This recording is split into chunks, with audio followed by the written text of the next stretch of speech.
হামাসকে নির্মূলের নামে ১১ মাসের বেশি সময় ধরে গাজায় আগ্রাসন চালিয়ে যাচ্ছে ইসরায়েল।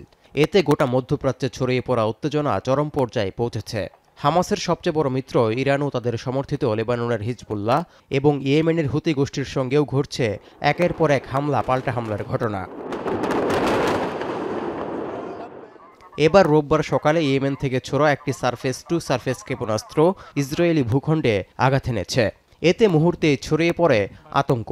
সঙ্গে সঙ্গেই দেশটি জুড়ে বিমান হামলার সাইরেন বাজিয়ে বাসিন্দাদের সতর্ক করা হয়। ক্ষেপণাস্ত্রটি জনবসতিহীন এলাকায় পড়ায় কোনো হতাহত ও ক্ষয়ক্ষতি হয়নি বলে নিশ্চিত করেছে ইসরায়েলের সামরিক বাহিনী।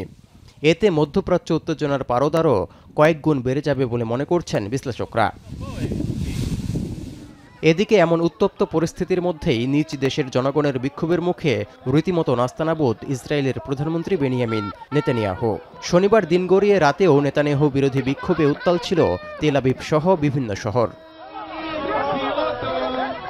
সম্প্রতি ফিলিস্তিনের গাজায় থাকা হামাসের টানেল থেকে ৬ জিম্মির মরদেহ উদ্ধারের পরও যুদ্ধবিরতি চুক্তিতে কোনো অগ্রগতির আভাস না মেলায় সরকার পতনের আন্দোলন আরও জোরালো করছে ইসরায়েলিরা। ধরপাকড় চালিয়েও আন্দোলনকারীদের দমাতে পারছে না পুলিশ। জ্বলছে বিক্ষোভের আগুন।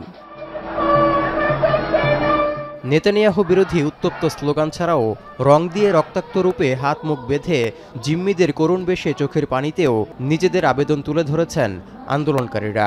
যেখানে রয়েছেন গাজায় জিম্মি থাকাদের স্বজনরাও।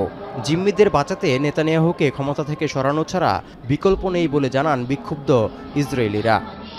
They are dying, locked up in small, unventilated cells, in tunnels deep underground, with no air, malnourished, without seeing the light of day for 11 months. As long as Netanyahu is in power, this war will go on indefinitely, and there will be no hostage deal.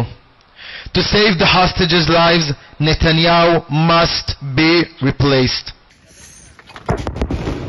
এত কিছুর পরও ফিলিস্তিনের গাজা ভূখণ্ডে আগ্রাসনের ভয়াবহতা আরও বাড়াচ্ছে Netanyahu প্রশাসন। নিরীহদের প্রাণ যেমন কেড়ে নিচ্ছে, একই সঙ্গে বারবার আশ্রয় ছাড়া করে পালাতে বাধ্য করছে লাখ লাখ মানুষকে। নতুন করে উত্তরাঞ্চলের 3টি এলাকা ছাড়ার নির্দেশ দিয়েছে ইসরায়েলি বাহিনী। তৌহিদুর রহমান, এখন বিশ্ব। শিয়া বাটার ও ভিটামিন ই সমৃদ্ধ lily glam beauty soap. Lily, always beautiful.